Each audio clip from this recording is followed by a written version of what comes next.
For the dinner tonight, we prepare a dish with mushroom, so it's wild mushroom.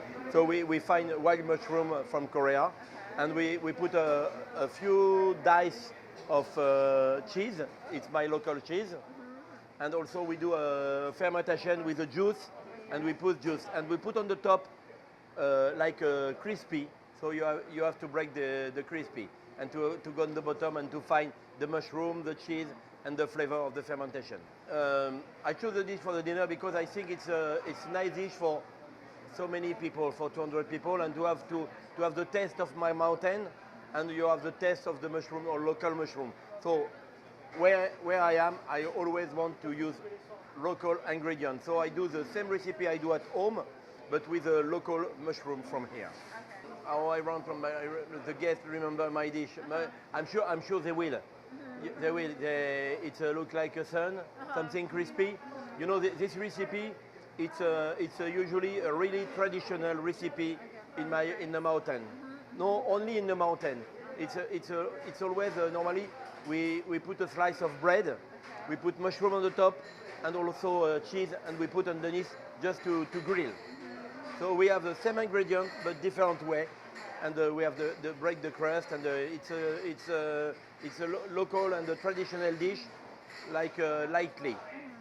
So they really remember the dish.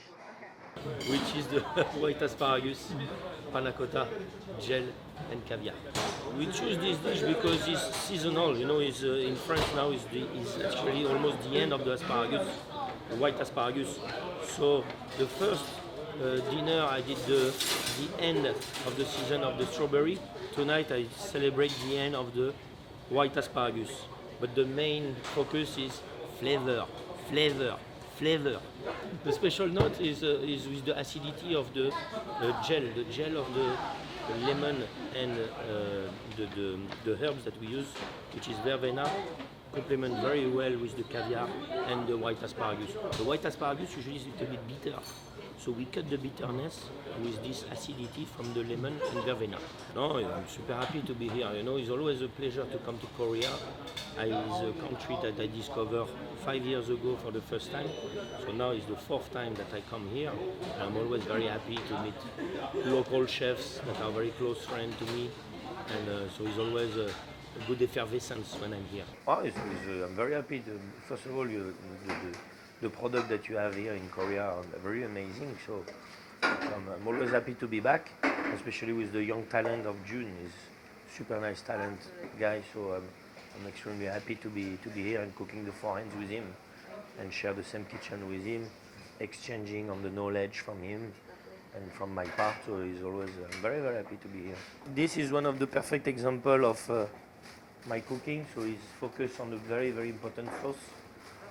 So now we have the lobster head, beetroot juice, raspberry vinegar, fresh raspberry that we mix to bring the connection to all the dishes, like the quenelle, the lobster, and the sauce together, and the beetroot glazed with chocolate. Taking the time, trying to get some good wine or good champagne to start. You always make your appetite and make your mood happy. Right? And this is the best way to enjoy French food. Okay, tonight we work with Korean beef. We use some leek, confit leek, and mackerel. Slightly salted and as well smoked mackerel in a sauce, and we combine it as well with an oxtail broth with oil of grilled onions inside. So it's great being here. It's actually the first time in Korea. So, and you feel the atmosphere is really good, and working together with all the international chefs. Yeah, that's what we really like to do, because we're proud of what we're doing, and presenting that to the Korean people is really an honor for us being here. Yes, of course. Tonight I make the Hanoi beef. It's combined with beetroot, and inside the beetroot there is beef tartare. I combine it with asparagus, a cream of beetroot, some parmigiano, and a sauce with chives and bone marrow. In fact, I would worked with Wagyu beef, the Japanese beef, but people of kitchen team here, they told me you need to take the Korean beef because it's much better. And I combine it with some tastes that I use in my restaurant also, like the bone marrow. The beef tartare is really famous in Belgium.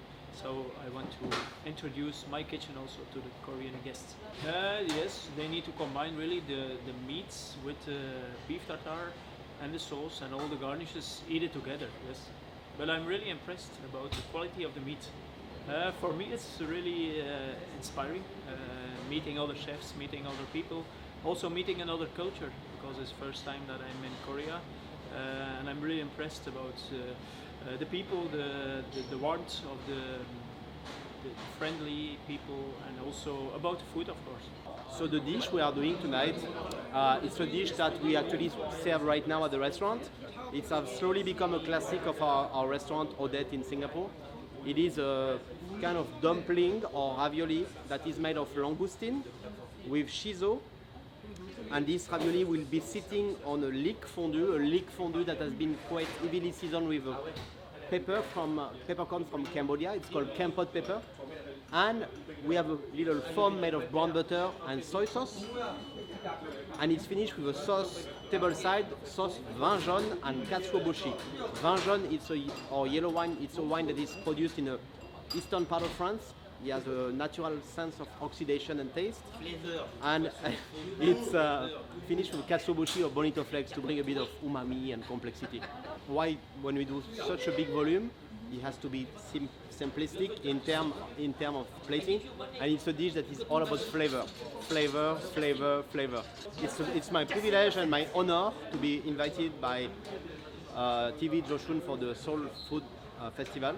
It's a very, very great honor to be here, to discover a new culture and meet many chefs from all around the world.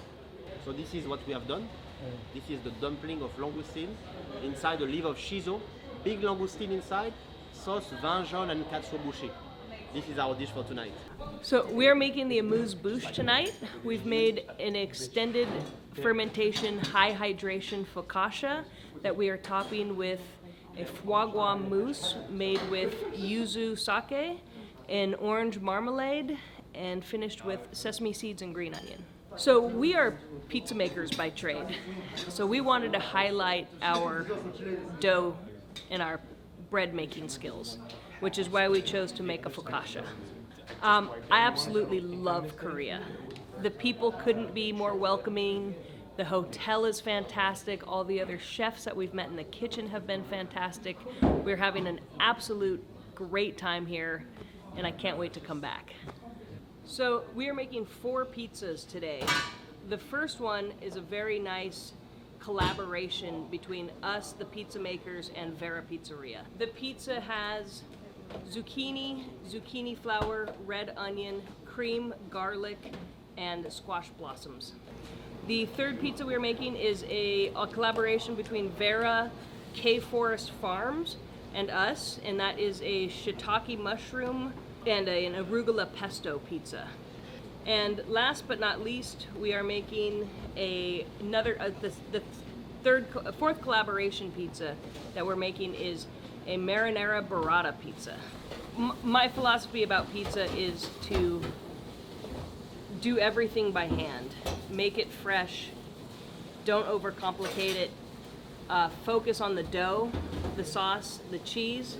Make sure you're using the right ingredients to make the right pizza, and doing it slowly.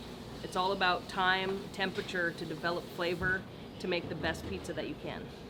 Our first time in Korea has been absolutely amazing. The people are wonderful. The city is beautiful. It's really amazing. We're having a great time. We are, it's a great experience for us to be here at the Seoul Food Festival, and we're excited to eat some food out on the bridge at the festival tomorrow. Well, this pizza is a really well-known pizza that Leah does in her pizzeria in California. And so when we first got invited, we talked how for our style of cooking, we really wanted to include Korean ingredients in our cooking, and we used gochujang was what we really wanted to use. We wanted to add it in the sausage, because I think it goes really well with pork, and we've had bibimbap before and other Korean sausages that had the chili flavor, and so we thought that adding it into a bulk sausage that is familiar to pizza would be the best way to add it in. We picked the Korean style peppers because we wanted to use local ingredients, and we knew that there's great peppers in Korea, and so we didn't want to use something from somewhere different. The Korean peppers are going to taste best in Korea.